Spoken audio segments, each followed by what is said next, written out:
আজকে অনেকদিন পর আমরা ফুটবল মাঠে যাচ্ছি, তো মোটামুটি হয়ে যাবে 5-6 মাস পর আমি আজকে খেলতে যাচ্ছি।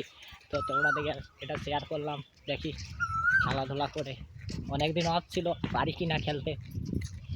তো আমার সঙ্গে আছে আমার ভাই আর আমাদের গ্রামেরই একটা ছেলে থাকে।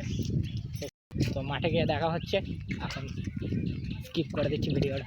চলে এসেছি, দেখো ফুটবল মাঠে কত সবাই, আর আমাকে সারা ফুটবল মাঠটা জানো কেমন কাঁদছিল। তো আমি এসেছি, দেখো সবাই রে ভাই কত ছেলে এসে বসে আছে খেলবো বলে, সব দেখতে পাচ্ছ। আমার জন্য ফুটবল মাঠটা মনে হয় কাঁদছিল। তো আমি অনেকদিন পরে আসলাম ফুটবল খেলতে,